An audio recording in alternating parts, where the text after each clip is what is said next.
Welcome to Awkward Chats, where we take you on a hilarious journey behind the scenes of our travel adventures, and it can get a little awkward. I'm Nacy. And I'm Gary. And together, we make up Lost Girl in Tomorrowland, our YouTube channel, where we go on fun adventures all across the U.S. But that wasn't enough. We wanted a place where we could talk about the real behind the scenes that goes into producing our channel. Awkward Chats is your ticket to the real, unfiltered side of our travel adventures and a place where we can start your awkward conversations. So buckle up and get ready for an adventure full of laughter, mishaps, and of course, awkward topics.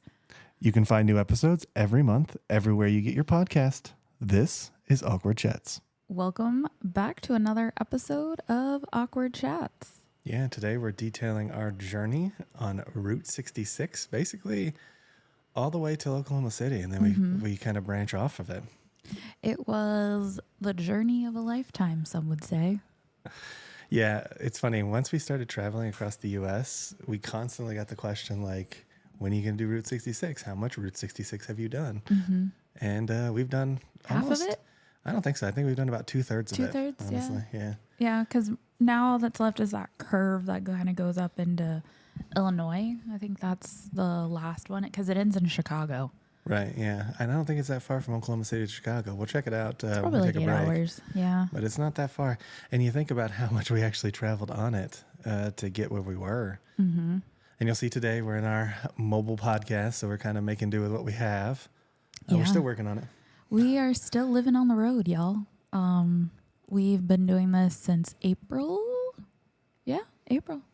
Yeah. And we're about to encroach into August here. So, yeah, that's 4 months. 4 months of living out of a suitcase. Thankfully, we have friends and family who let us crash when we need a break from the road. And it's been interesting. Yeah, so for our July Awkward Chats, so if you're listening to us, hopefully you're on Spotify, Apple, wherever you get your podcast. Be sure to subscribe. We could definitely use some subscribers out there and to grow our podcast from our YouTube channel. And if you want to see us on YouTube, it's Lost Girl in Tomorrowland. Yeah. We've got all of the stuff we're going to talk about on the podcast today is on the channel or will be on the channel fairly soon. Because we took you guys along every step of the way and now we're going to debrief it. Yeah. So what you been up to lately? Let's start with that. Just kind of Well, we've been in LA a lot lately. Yeah. We've actually technically really just been in California. We've been kind of all over and I love LA. I love LA. It's weird though, because, compared to Las Vegas, I don't feel like there's really much in the world that compares to Las Vegas when it comes to things being open late. Yeah. And in LA, at least where we were in LA, we had a hard time finding stuff open past like 9 p.m. And that's really rough when your work schedule falls within those hours. It's really hard to find time to do stuff, but we did take a few days off and did some exploring. What about you? What you been up to? Doing a lot of editing lately. I just finished actually all of the Route 66 videos, so they are all edited and preloaded into the YouTube algorithm. Disappointed with our Grand Canyon one. We only got a few views on it. It was kind of sad. You know, sometimes when you do a video and you think, man, this is going to be good, and then you put it out there and yeah, I think something with we had shootout in it because there was an Old West shootout, and I think that deterred it. And then I also put robbery because when you take the Grand Canyon Railway, we'll talk about that in a little bit, you do get robbed by these cowboys.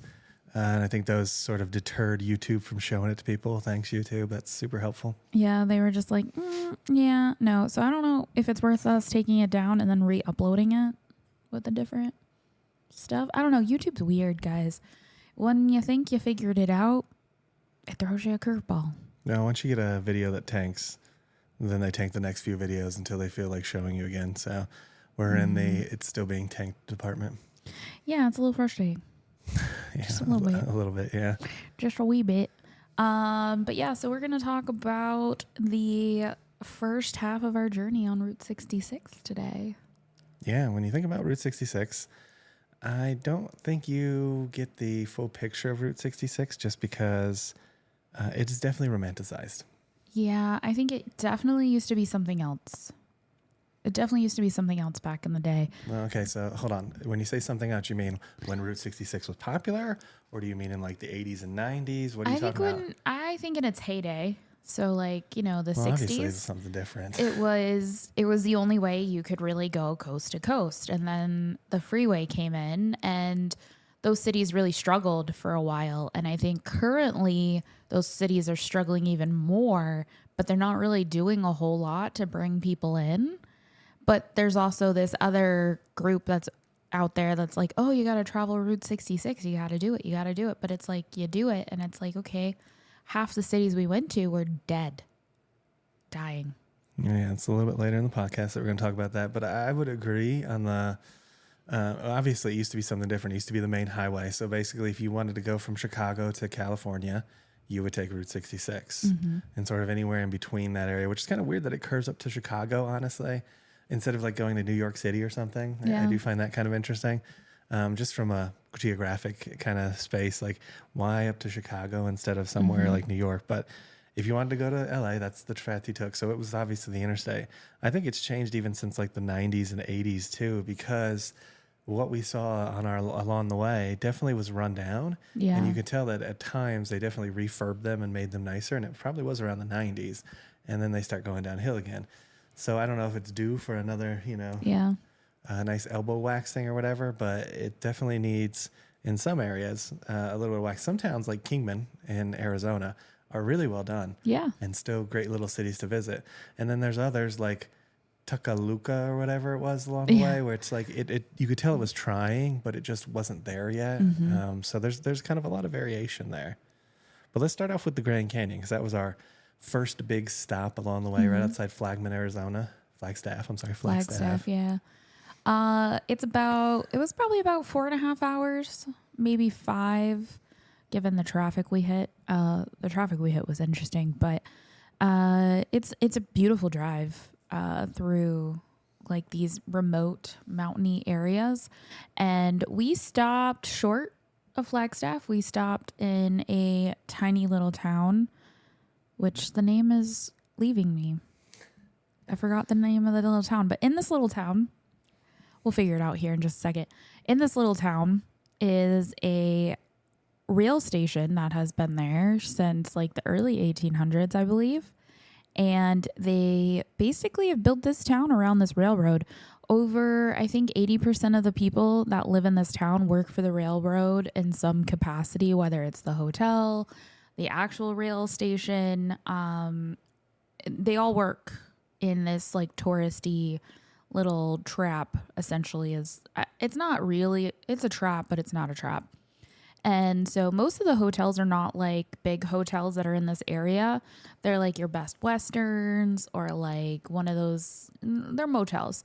And so we decided we were going to stay and catch the train. And essentially this train stops at the hotel, and it's the Grand Canyon Railroad and Hotel. It's the Grand Canyon Railway and Hotel.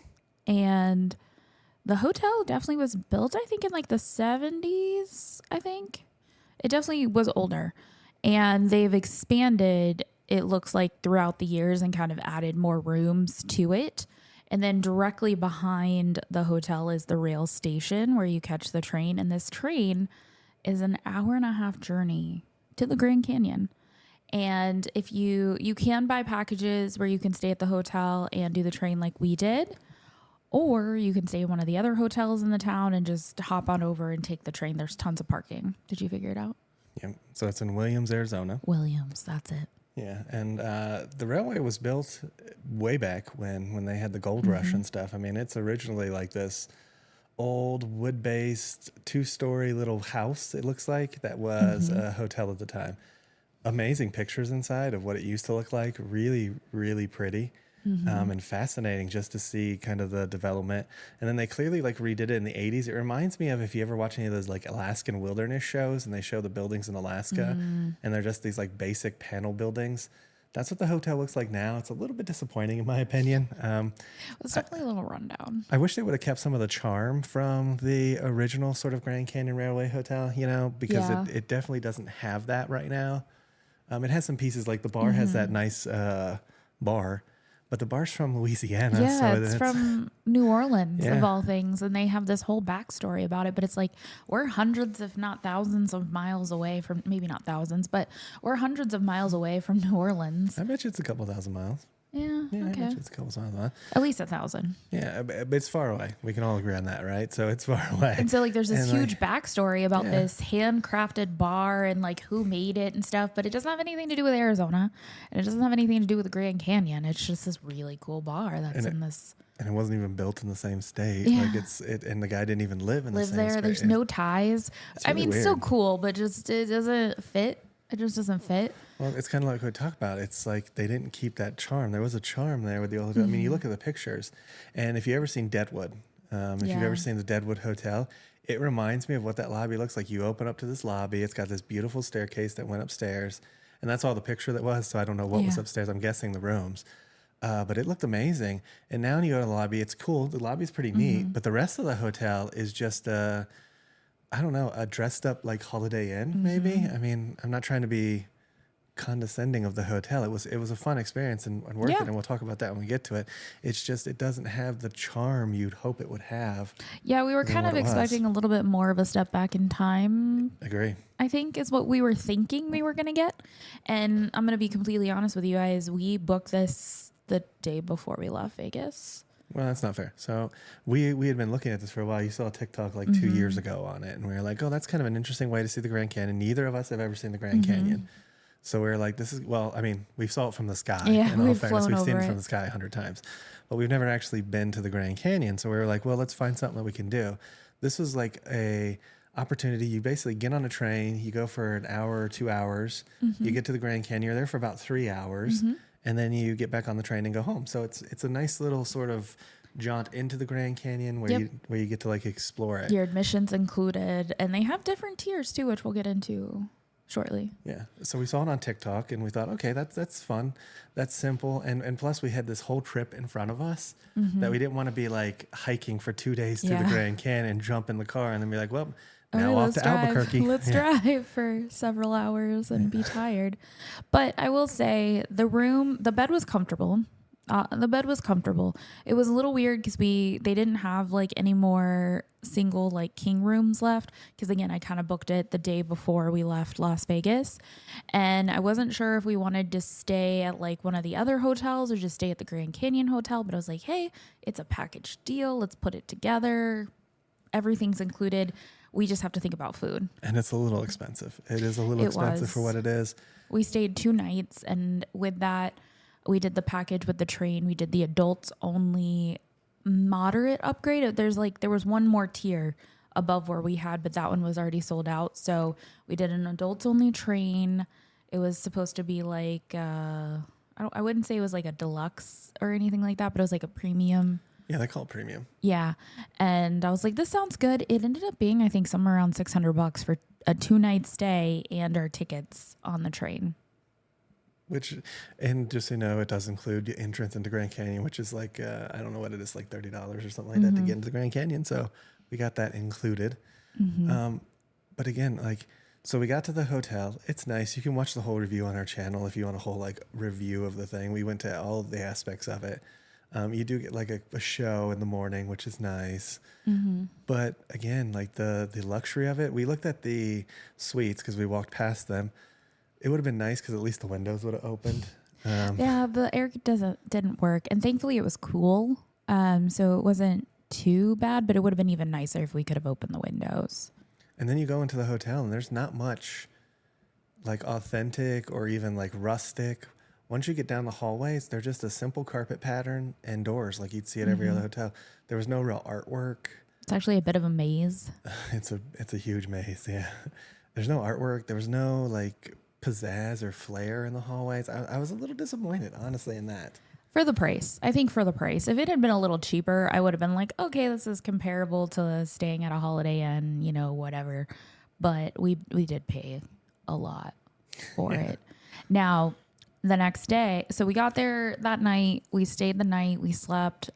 We got up fairly early because I believe the train left at 8 and the show started at 7 or something like that. No, I think the train left at 9 and the show started at like 8:30. Yeah, we got out the door by 7:45, I think, Yeah. because we wanted to get a decent seat for the cowboy show. And the cowboy show... Before we get to that, we got to talk about the all-you-can-eat buffet. Oh, yeah, that's right. We did hit up the buffet the first night. It's called the Fred Harvey restaurant is what it's called. I don't know who Fred Harvey is. If you're asking us, we don't really know that. And the food doesn't matter so much. I mean, it was typical, I guess, buffet food. Very we were like, sort of bland. it's a restaurant on property. Let's just go check it out. You know, we walked in the door, and immediately after we walked in the door, some guy walked out and was like, this is the best food I've ever had. And we're like, okay, well, maybe that's promising. And then we're waiting for our table, and this other guy's like, have you ever been here before? We're like, no, we've never been here before. He's like, everything here is delicious. You can't go wrong. We're like, okay, this is hopeful. People are talking about it. We sit down. We go take a look at the buffet. It was lettuce and cheese for the salad bar. Oh, yeah. I mean, the funniest part was the three people that told us how great the restaurant was. Yeah. From the guy who's like, well, I love the desserts. I'm like, and I literally asked him, I'm like, so which one do you like the best? All of them. All of them. I was like, okay, well, that's a good sign. The guy that, like Nacy said, before we even got in there was walking out telling how great it was. Then we heard a guy on the way leaving the restaurant how good the spaghetti sauce was. And I'm like, well, first off, it's a red sauce. It's not spaghetti sauce. I don't know. But well, we did. So they had like a pasta bar there with a guy that could like make you a pasta essentially. And you get to pick a protein, a type of pasta, and a sauce. And there were two sauces. If you could remember what you ordered after 5 seconds. But both of us did not end up with what we ordered. Yeah, I got seafood randomly, which I was like, nope, not doing this again. I was like, because he had just gotten over some food poisoning from San Francisco, like maybe a week prior, I think. It wasn't that long ago, and I was like, do you really want to chance it? I'm like, we have a long road ahead of us, and we have a big day tomorrow. I don't know if you want to be hugging the toilet tonight. So he didn't eat really any of that pasta. Nope. And we snacked a little bit on it, and then it came time for dessert. And we're like, well, the guy said all the desserts were good, so maybe this will be promising. It wasn't. Yeah. It was depressing. And like Nacy said about the salad bar, she kind of touched on it. It was literally like lettuce, cottage cheese, onions, a bunch of different types of dressings. And some it's really fruit. hard to think I think what there was else some is there. fruit. Yeah. There was like peaches, I think. Yeah, and that was it. There was no like egg. There was no bacon. No proteins. There was no tomato. There was no cucumber. I mean, these like staples of salad bars, and they're like, and it's not expensive. Tomatoes aren't expensive, I don't think. So it's not like. I think a salad bar is like the cheapest thing you can put on a buffet, in my opinion. So then they had like a side of beef, which was okay. It's okay. They had a pork thing, which Nacy tried and said it was okay. They had this seafood thing. The mashed which potatoes we and didn't gravy, touch. I think, were the best thing on there. The dinner rolls were okay, but they were just generic dinner rolls from like anywhere, Yeah. honestly. So the food, meh. Meh. We ended up going to Spencer's Pub the next night, which is the other eating establishment at this place. And the Spencer's Pub is where the bar that we talked about at the beginning from Louisiana is from, which is interesting to see, but again, doesn't really make sense why it's there. We went to that, and that place was like, they went to Costco, got a bunch of stuff from Costco that's pre-made, and just warm it up for you. And then the condensed soup that Nacy had they didn't even put enough liquid in it. It was still chunky. Thick. It was thick. It was like a chowder that had been dried out. It was thick. And the weird thing is, it's a small town. So Williams is a small town. It is. But from what we gathered on Yelp, there was some decent, like there's a couple breweries. There's some decent places to eat. We just didn't want to walk. Yeah, and we were tired the second night. And the first night, we were just kind of like, we weren't sure what we wanted to do. So there is some options there, but I think people just don't leave the hotel. And a legit tip for y'all is definitely leave that hotel and give the other stuff a try. It's a cute little downtown, which we saw the day we left. Agree. It was cute. But yeah, so we got up the next morning. We went to the cowboy show. Cowboy show was interesting. There's one guy, he looks like Peter Dinklage. Yeah. But I think it's just because he's short and he's blonde now. He was doing rope tricks, and rope tricks are cool. I don't have any hate against rope tricks, but you don't realize how hard they are unless someone else is trying to do them and they're like, I can't do this. Because he's just doing it without like any effort, and you're just like, oh, that's cool. That's cool. But if you had brought like a kid or something out of the audience to be like, hey, do the circles, that would be more impressive. I feel like there's no scale to compare it to. Right. The horses were cute. Yeah, well, I'll they give have them horses. that. And you could take your picture with the horses after the show was over. It's about a 10-minute show. It wasn't a very long show. It was like a little shootout that they had, and The actors were good. They were yeah, fun to watch. But it's there was a very, lot of old people there, though. which is weird because it's a very sort of childish show, but Yeah. there weren't very many kids I there. think there were like 4 kids that Agree, I yeah. saw in the entire crowd of like 200 to 300 people. And I think we were some of the youngest people there, We were. which was weird. Yeah, the only other people that might have been around our age were the people who had the children. Yep. And everybody else was like retired and doing their summer thing or spring thing. I think it was still spring at that point because it was like April. Spring, summer, it was around the edge. And they then- were all from Florida. Well, except for the people that were from Ohio that they kept making Yeah. fun of. Yeah. And then we get in the train, and the train Our first train card was amazing. was amazing. Had this wonderful lady. Mm-hmm. She gives the whole speech about the Grand Canyon. She literally goes row to row with you and talks about what you want to do, what you want to see, what is Setting you up for possible. success. And we would have been set up for failure because our plan was to go to the other side, visit the visitor center, and we thought that was where the walkout was. That's class, but it's not, just in case you're wondering. That's actually closer to Vegas, so you'd have to go significantly further in the park. And I don't know how long. That's probably a few-hour drive. Yeah, we just did not. I didn't realize how huge the Grand Canyon was, and the things that people have said were in certain locations really weren't in those locations. So Yeah. And so she was like this, and you can go to the visitor center, but she's like, if you take that, that's at least an hour of driving, and you're not even looking at the Grand Canyon. You're just in the kind of like not Grand Canyon-y part of Grand Canyon State Park. Then after that, you have to get out, and then you have to hope you catch a bus back on. and it still has to hit all the other stops. Yeah, and it's every 15 minutes. So if you miss one, you got to wait 15 more minutes, and 15 more minutes. Combine that with, like Nacy said, it has multiple stops before it gets to the end. So we're like, wow, that's what we were going to do. Honestly, that was our plan going in. And then we're like, well, that's not going to work. Yeah. And she makes the point to be like, hey, if you do this, you can do it, but you're going to spend a lot of time just in a car looking at nothing. And it's like, is that how you want to spend the 3 hours that you have, and then risk the chance of not getting back before the train leaves, and having to get an Uber, which is about $300, give or take, depending on. No, it was $600. Yeah, It was $600 for the Uber home. because they have to come from Flagstaff, Yep. come up to the park, come get you, and then drive to Williams, which is not a short drive. Yeah, we actually mapped it out while we were sitting there because we had a little extra time, and we'll talk about what we actually did in the Grand Canyon in a second. But we had a little extra time, so I was like, well, let's see what it cost. And we actually pulled up, it was like $650-something without a tip to get home. I'm like, wow. Don't be missing that train. Yeah, that's crazy. Someone should start a ride share up there, just like taking people back to town. Yeah, and so we get to the Grand Canyon. It was about an hour and a half train ride, and I will say, if you do this, it's not a bad experience overall. Like I would say it's worth a try.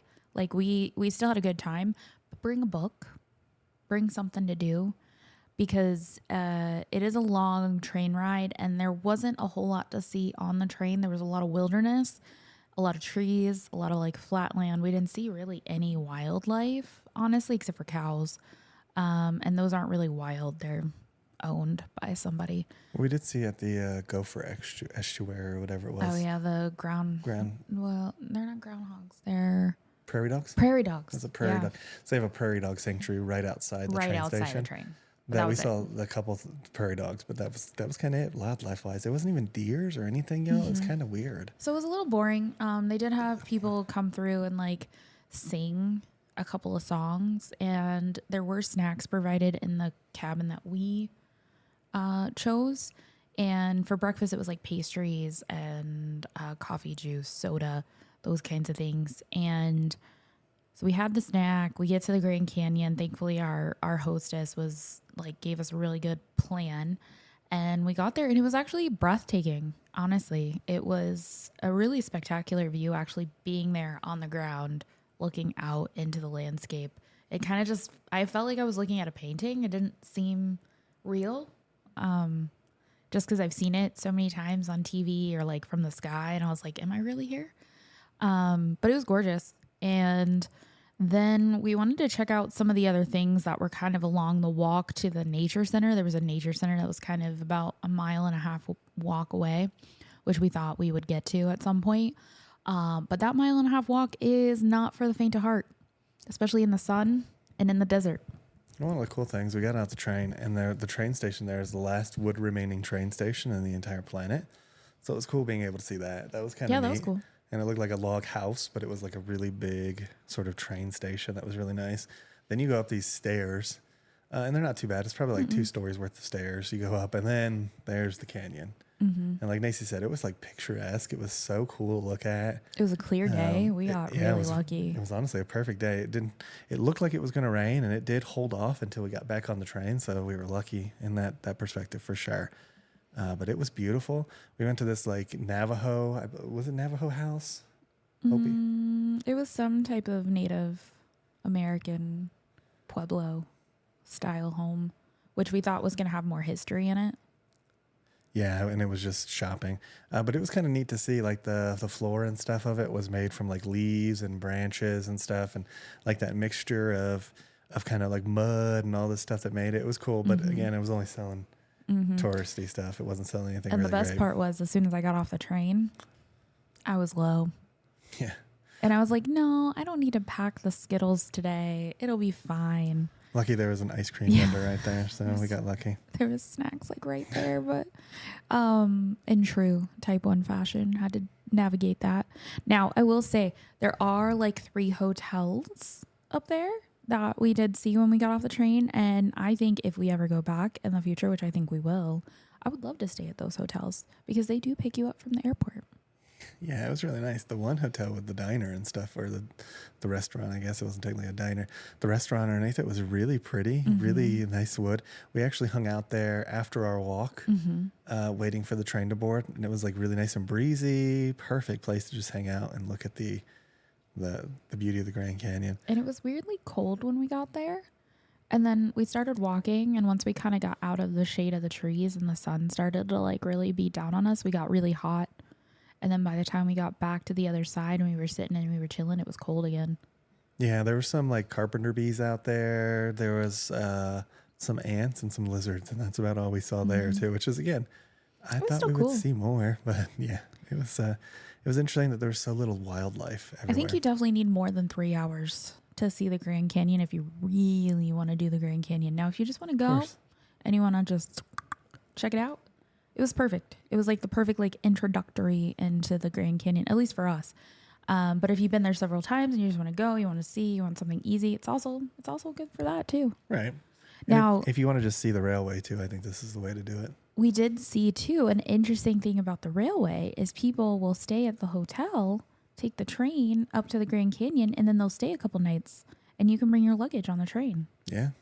And they actually take your luggage to your room and everything. So it's like they actually get it out of your room, get it to the train, and then take it from the train to the room in the Grand Canyon. So it's a pretty sweet deal if you wanted to do that. Yeah. So, I mean, there's tons of options if you actually want to stay up there. And I think in the future, I think we would definitely like to spend a couple days up there because I'm curious to see what happens when all the tourists like head out and the only people up there are the hotel guests that are staying. I think that would be super. Well, like when we were there was a bunch of like nighttime ranger exhibitions and stuff where they go out at night and talk about stars and stuff like that too. So there's a bunch of nighttime stuff there that you wouldn't be able to have access to with the train. And the burrows. In the burrows, yeah. I think, again, like we talk about in the video too, and we'll say it here, it's a great experience. But if your whole goal is to see the Grand Canyon, this is not the way to do it for you. If you just want to peek at it and you want to get a nice little view of it, great, excellent. But if you're trying to do more than just a couple things at the canyon, you're going to want to figure out another way to get there. Yeah, or take the train and stay the night in the hotels. So the Grand Canyon, once off for us, amazing. One of the coolest things. I think we talked about it when we were there. The Maid of the Mist is the only thing that we've seen that's sort of like that nature-based, but yet so, I don't want to say overwhelming, but just so big and so, like, it really does put you in perspective of like your size versus its size. Yeah, it's just so vast and huge, and like the canyon's just so deep. Giggity. And we could see the people that were like camping down in the bottom because like you can hike it from the bottom to the top. And there's a vlogger we saw that did it in one day. He's cuckoo for Cocoa Puffs. But yeah, there's like so many things you can do out there. And they have like a school out there for the families who are like rangers out on the property. And the houses and stuff, which I can't imagine they probably look like grad housing did at FSU. Yeah, before this line of work, I was actually applying to be a park ranger in my young 20s. And I've seen those houses before. Most of the time, they're just like trailers and stuff that they put on property. That was almost us. That was almost us. Yeah, that would have been us. But it was fascinating. So we went to this. She didn't really mention it, but we went to the store, and eventually the store started out as like a tent. It was literally just a tent right next to the Grand Canyon that would sell stuff. Now it's a big wood structure. But they actually have a replica of the tent inside the wood structure. So definitely go in there and check that out. And that had like the yearbook, and it had the 2001 yearbook, and like 15 people graduated that year. So that's pretty cool. And I graduated in 2000. So that's why it's also interesting to me. It's the year after I graduated. But it was really cool seeing like the graduation. I wonder if they play like sports. Do they travel to Flagstaff and stuff? I mean, maybe. Yeah. Do people from Flagstaff travel there? If you're from Flagstaff, I'd love to know if you actually like play the travel. Grand Canyon. Do you play the Grand Canyon team? Yeah, what kind of stuff are you going to talk to them? I mean, they live on the Grand Canyon. It's going to kind of almost be like being homeschooled, being up there. I mean, you have like your small social structure in homeschooling, and it's usually not more than 10 to 15 kids in your like structure when you're homeschooled. So I imagine it's got to be a lot like that. I mean, it's still high school though, so I don't know. Are there multiple teachers? Is there just one teacher? I don't know. That's a good question. We didn't. You can't really look through the yearbook. It's just kind of there to see. But that's a good question. I wonder if they have like multiple teachers. If they're just like you get one teacher a year. I don't know. Yeah, we definitely almost ended up in the park ranger life, which I told them we were going back up there. I'm like, what if we did it for like 3 months? What if we just went up there for 3 months? And no thanks. But things have changed in our lives since yeah. then. We'd have to apply through USA Jobs, and that's just a portal to nothingness. Yeah. That's a whole nother podcast if you want to learn about my experience with USA Jobs. But so the rain held off until we got back on the train, and then they put us on a different train coming back to the hotel, which wasn't great. So the two deluxe trains, there's the deluxe train that we had, which was the I forget its name, but we actually saw it later on in our Route 66 trip. It's like Anastasia or Anastasi. Anastasi, that's what it was. Wonderful train.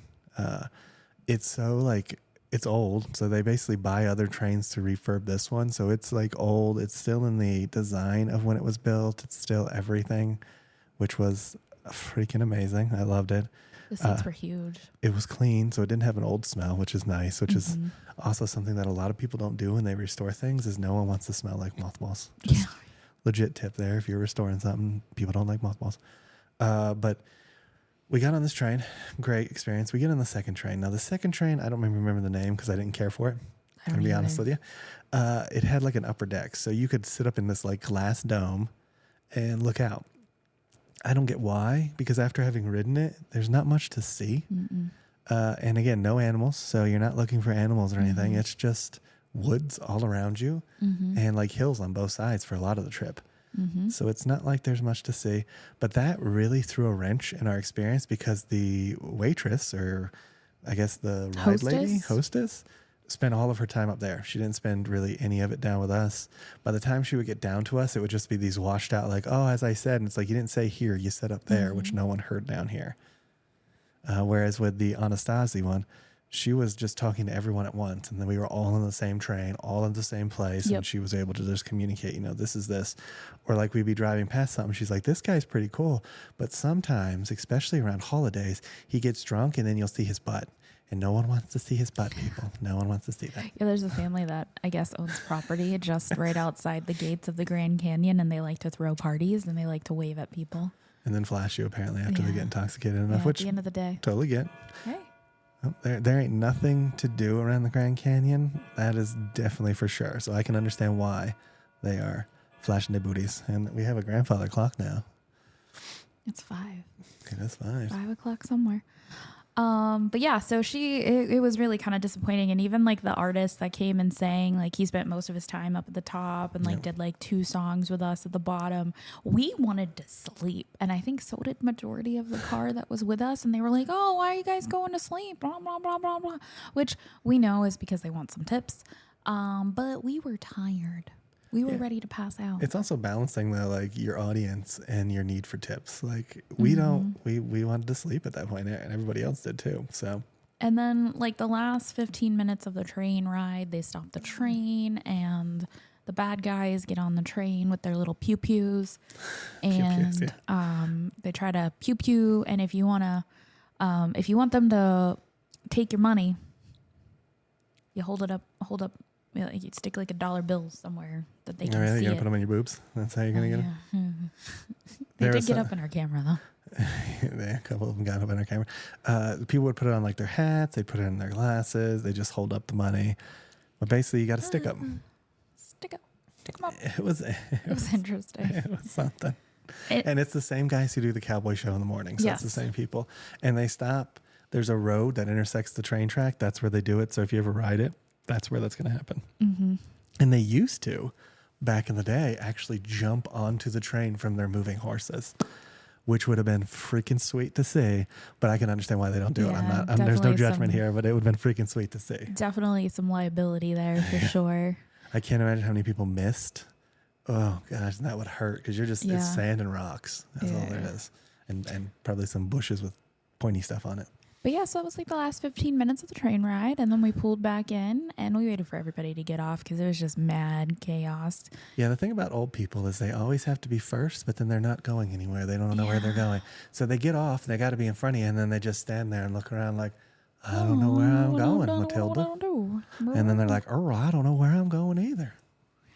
So yeah, so we pulled back in around 5, and then there's the mass exodus of the people who stayed at the other hotels and commuted in. Or the people who just drove in. Some people, there was one guy on our train who was going back to Vegas that night. Yeah. Which it is only about a 3-hour drive. But you think you're getting there at like 6 o'clock. He's not going to get there till 9. I'll be tired. I mean, at least you guarantee hopefully your room's ready unless you stay at Circa. Check out that video on our channel, Lost Girl Tomorrowland. But, it should be ready then, I guess. Yeah. So then that was the night we went to the bar and had the bar food that was subpar and called it an early night. I think. I don't think we stayed up too late that night, took showers. Yeah, we just relaxed in the room. We considered going out, like we said, but we were tired and we knew that the next day we were getting up and driving to Albuquerque. So we weren't really sure how that travel day was going to go.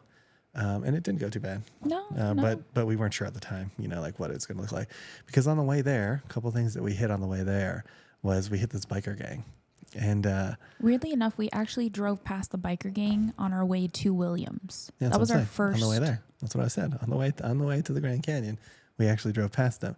Now this biker gang was probably about 200 bikers, maybe 300. I would say like 6 or 7 football fields long. That's how many of them there were.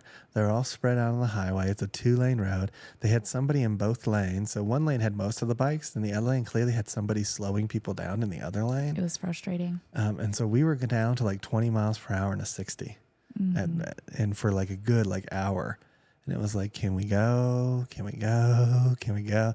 And then they finally pulled off to get gas, and we got lucky and got around them. And we're like, what is this biker gang? And lucky enough, we met them again. We figured it out. Yeah. I think we crossed their paths when we were on Route 66 the next day. They were stopped at a gas station getting gas, and we were like, oh, that's the biker gang. And then weirdly enough, when we got into New Mexico and we stopped at the rest area welcome center, there was a flyer there that explained what it was. Yeah, they were there for the Vietnam Traveling War Memorial. Apparently that's what it's all about. They're raising money for that.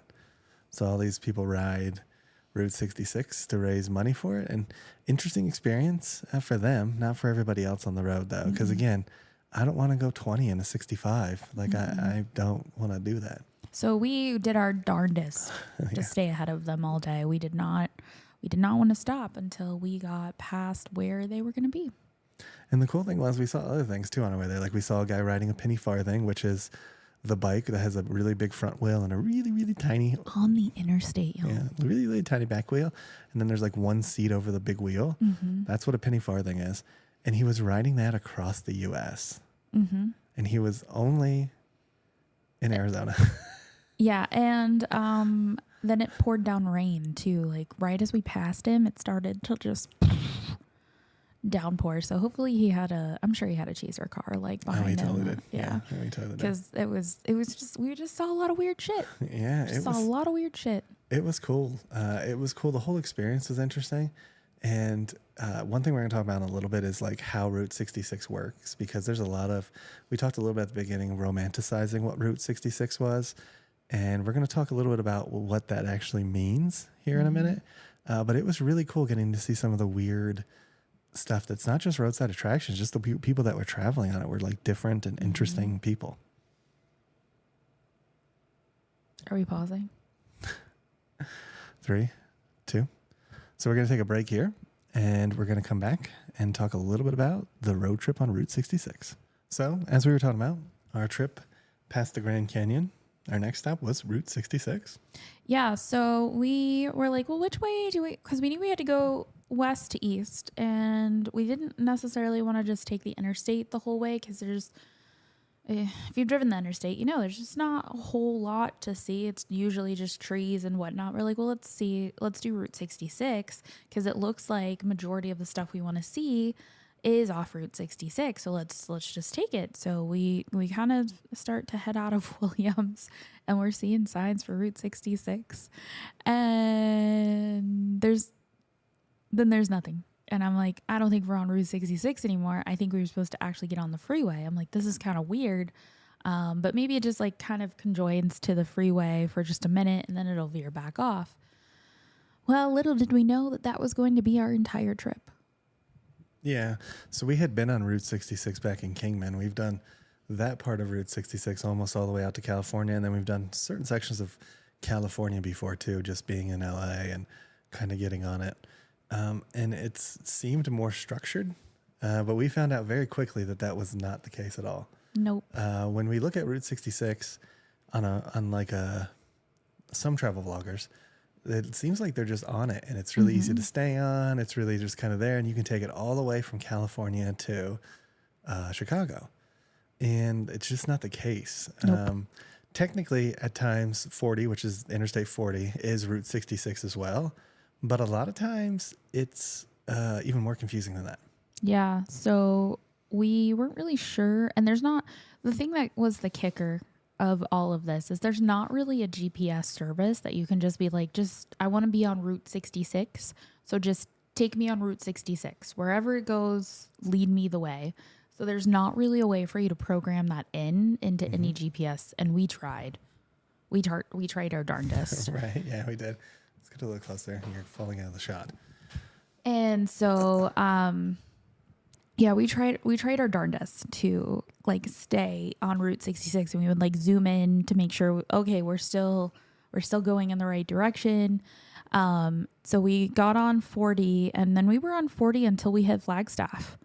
And then Flagstaff, there was like Route 66, like get off here, and GPS kept trying to get us to come back to 40, and we're like, no, we want to follow 66. Like, but there was no way to like change in our GPS, like this is what I want to, this is the road I want to take.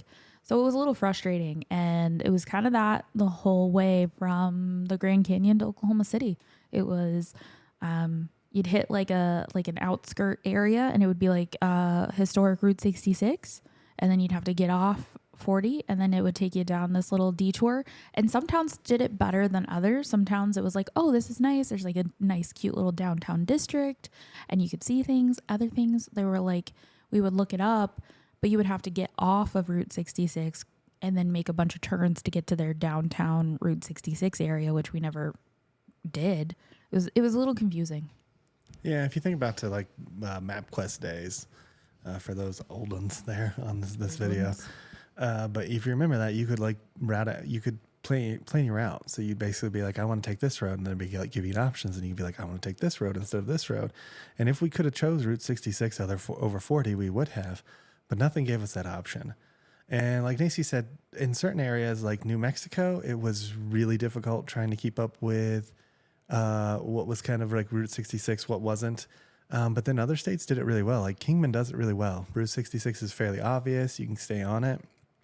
But in other areas, it like jots off. It's like, here's this exit. And then all of a sudden you'll see that's Route 66. All of a sudden you're like, well, okay. So then we started trying to like plan it by cities, right? So we try to see what the next city was. Is that on Route 66? Should we go that way? But even if you make those decisions, it gets more complicated. And like Nacy kind of alluded to, you go on Route 66 and it's like, oh, you want to go see the Route 66 Travel Center. It's not on Route 66, but it's in this town. And it's like, well, why isn't it on Route 66? Isn't that the point? Like the point of Route 66 is the road. It's not like there's anything else. You know what I mean? There's nothing else to it. It's the road. That's what it's supposed to be. We saw this one town. It was fairly nice. It had been gentrified probably early 2000s. And it had like this big park and stuff. And they're like, oh, we have this whole Route 66 area. We drove Route 66 all the way through that town. It wasn't there. Nope. It was off of a bunch of side roads. And it was like, well, that's not Route 66 though. Like I'm here to enjoy the road, and I want to see the stuff that's off of it. But everything that was like on that main road was dead and dying. Like nothing was really like upkept. They kind of moved it. And I think they're definitely missing an opportunity there. And that happened in several towns. 100%. Yeah. We went to this Route 66 museum, which I think was in Tulacaluca or something like Tulacalusa. Something like that. Yeah. Something to that effect. And it was New Mexico, right? I think it was New Mexico. We were like, oh, cool. A Route 66 museum. That's going to be neat. Yeah.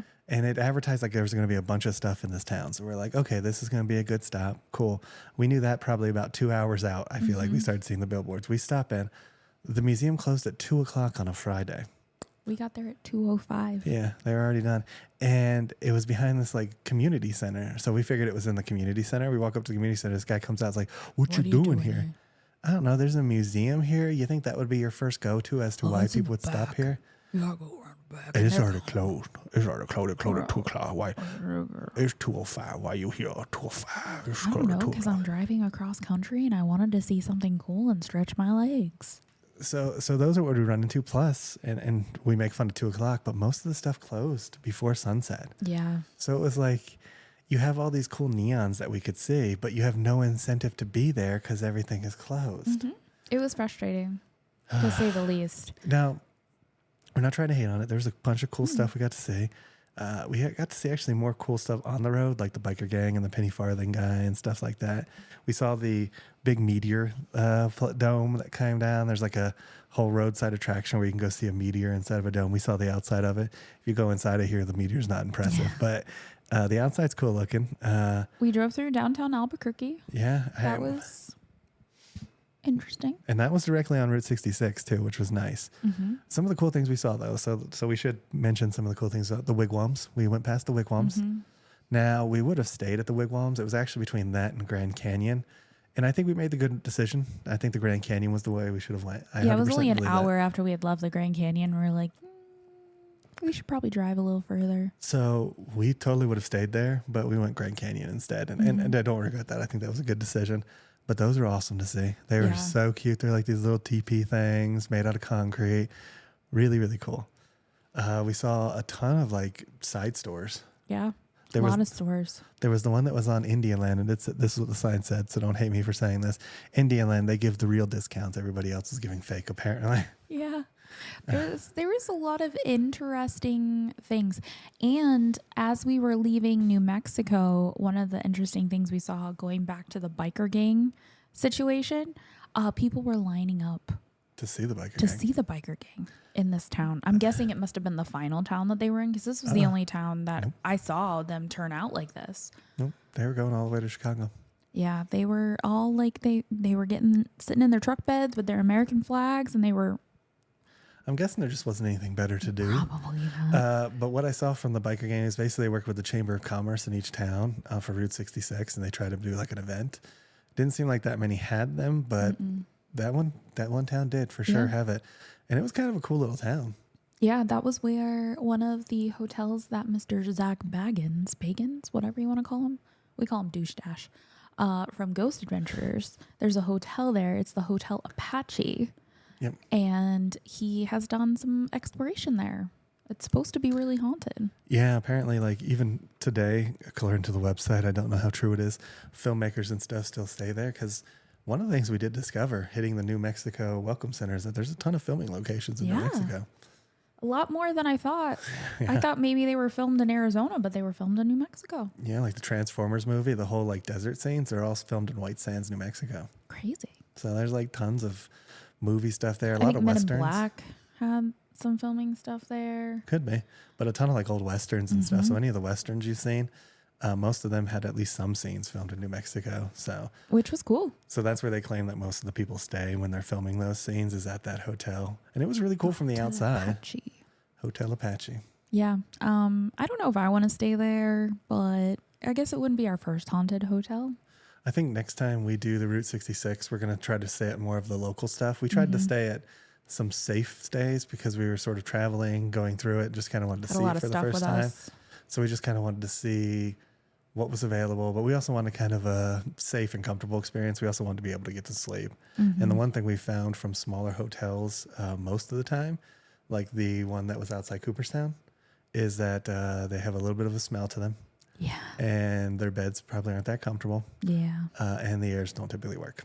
So all of those things on a desert road is not something that we're looking forward to. Yeah, but who knows? Maybe we'll find a diamond in the rough. Right. And again, I'm not against doing it again. It was just this time that was why we didn't do it. We wanted some safe bets.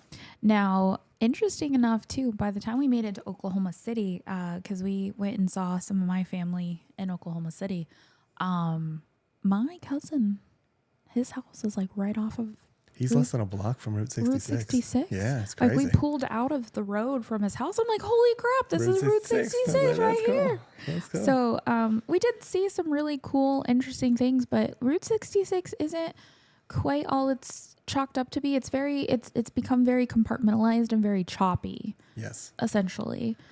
Is the best way I can describe it. Now, I don't know after Oklahoma City if it continues its choppiness or if it gets a little bit more straightforward. But one of the funny questions we had prior to taking is we always watch these vloggers who do Route 66 stuff, and they always go to the same places. Like they always go to the same towns. They always go to the same roadside attractions.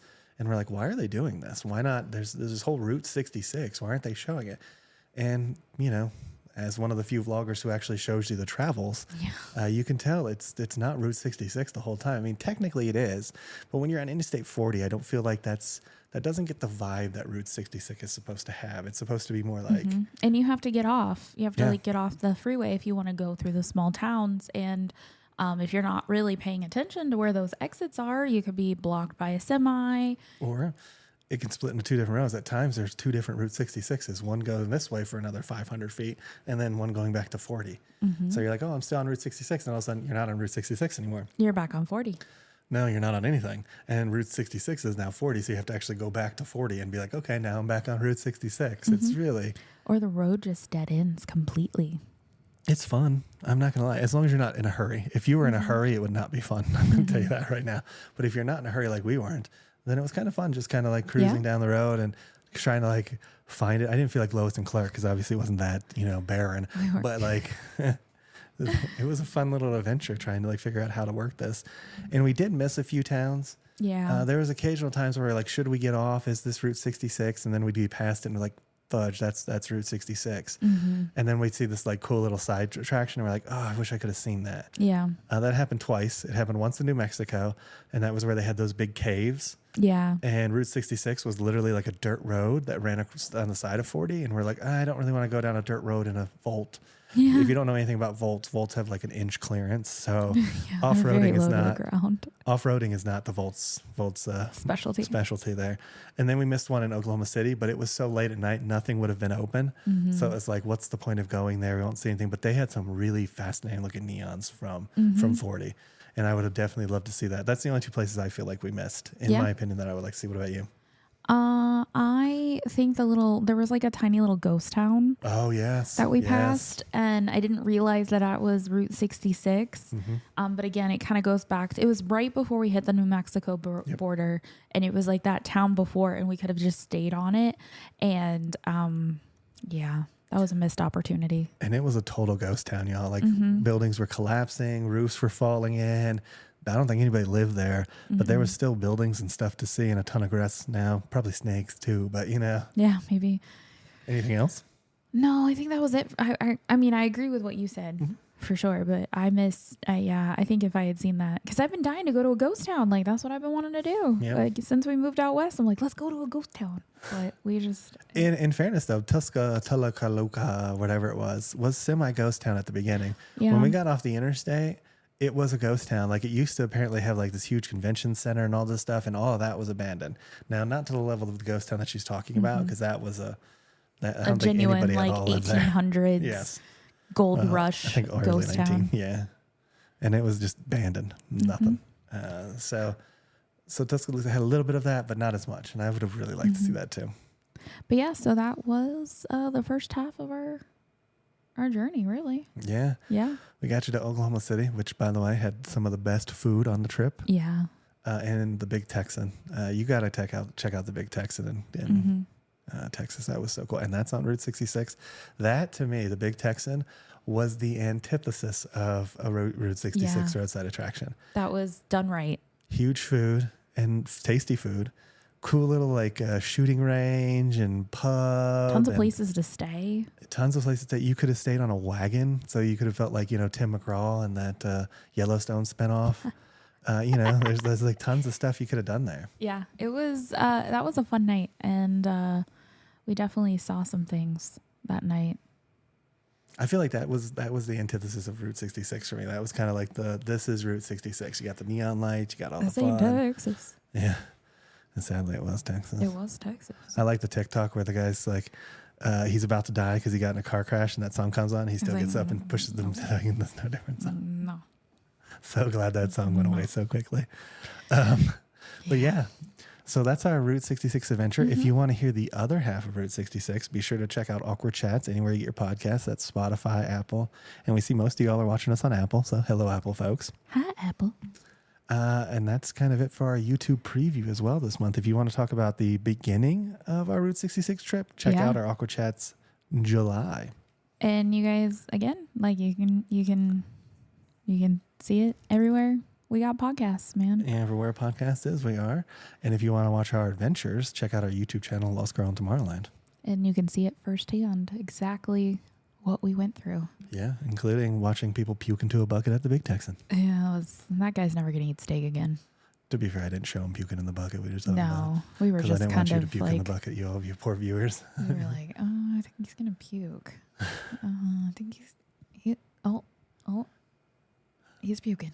So for our YouTube audience, if you like this video, please give it a thumbs up. Make sure you hit that subscribe button. And ring that notification bell so you get notified when we do at least 3 videos a week. And we'll come and get you guys for the next one. Ain't that the truth? Baby Ruth. Bye, everybody. Bye, everyone.